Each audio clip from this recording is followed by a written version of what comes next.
Bismillahirrahmanirrahim.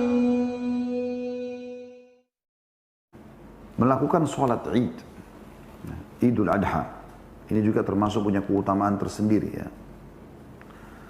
Dan sholat Idul Adha ini lebih afdal daripada sholat Idul Fitri. Karena Idul Adha berada di 10 awal bulan Zulhijjah, yang sudah kita sebutkan tadi hadisnya. Sementara sholat Idul Fitri berada di 1 Syawal, bukan lagi di Ramadan. Ramadan punya keutamaan sendiri, tapi 1 Syawal. Bulan Syawal tidak seperti kedudukan bulan Zulhijjah. Dan ini sholat Idul Fitri, Idul Adha berada di tanggal 10 Zulhijjahnya, puncaknya. Juga setelah sholat Idul Fitri, Anda tidak ada anjuran untuk melakukan ibadah khusus. Anda bebas saja. Tapi sholat Idul Fitri, Idul Adha, sholat Idul Adha, Allah SWT mengatakan, masyhur sekali. Ayatnya, A'udzubillahi minasyaitonir rajim, fasalli rabbika wanhar. Sholatlah hai Muhammad Idul Adha itu, dan berkurbanlah setelahnya. Ada ibadah kurban. Ada pendapat ulama yang mengatakan bahwasanya sholat Id itu wajib. Dan Allahu a'lam, kami pun cenderung dengan pendapat ini, karena memang hujahnya sangat kuat. Anda bisa dengarkan bagaimana Syekh Islam Ibn Taimiyah rahimahullah mengatakan, pendapat yang mengatakan bahwa sholat hukum Id adalah wajib lebih kuat daripada yang menyatakan bahwasanya hukumnya adalah fardu kifayah atau wajib bagi sebagian orang saja. Artinya kalau ada sudah ada yang kerjakan berarti yang lain gugur gitu. Adapun pendapat yang mengatakan bahwa hukum sholat Id adalah sunnah atau hanya dianjurkan bukan wajib, itu adalah pendapat yang lemah, ini kata beliau. Karena Nabi SAW sendiri memerintahkan untuk melakukan sholat Id, lalu beliau sendiri dan para khulafa'ur rasyidin, Abu Bakar, Umar, Uthman, Ali, ridwanullahi alaihim. Begitu pula kaum muslimin, setelah mereka terus-menerus melakukan sholat Id, dan tidak dikenal sama sekali kalau ada di satu negeri Islam ada yang meninggalkan sholat Id. Sholat Id adalah salah satu syiar yang terbesar kaum muslimin. Nabi SAW tidak memberi keringanan bagi wanita untuk meninggalkan sholat Id, lantas bagaimana dengan kaum pria? Artinya, tadi perempuan disuruh keluar, anak-anak gadis disuruh keluar, yang haid disuruh keluar.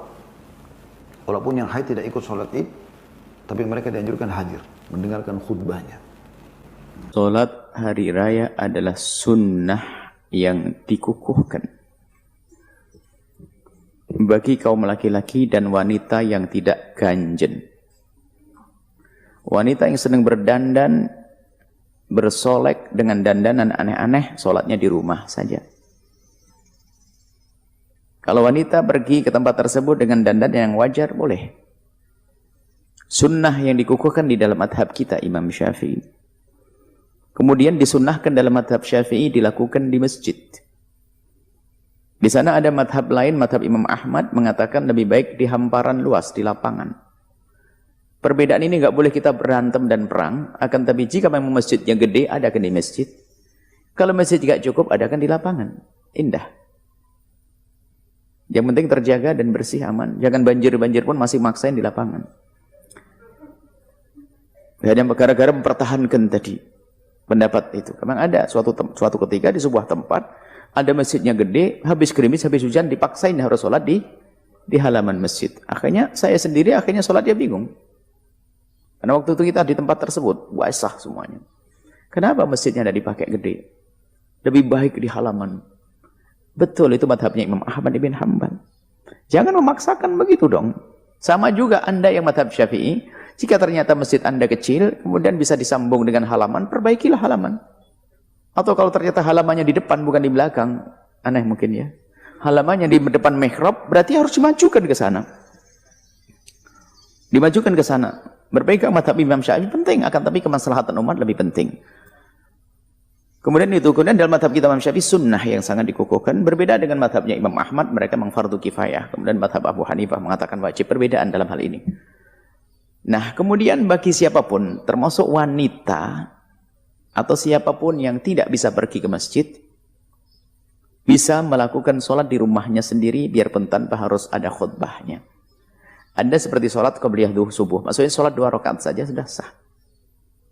Sholat 2 rakaat saja sudah sah. Sholat Id. Adapun masalah takbir 9 plus 7 itu adalah memang adalah sunnah. Sunnah. Ya, sunnah takbir itu. Baik. Jadi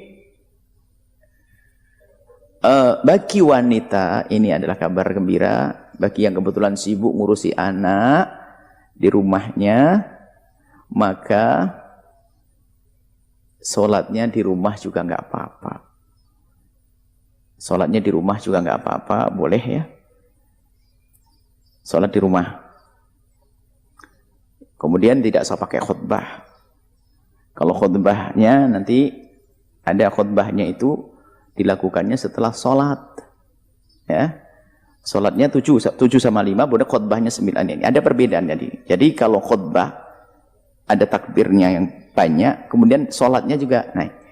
Jika kita, ini kebetulan ada, ketinggalan takbir, masa nggak usah ditambah lagi takbirnya. Misalnya waktu kita Allahu Akbar, imamnya sudah Al-Fatihah.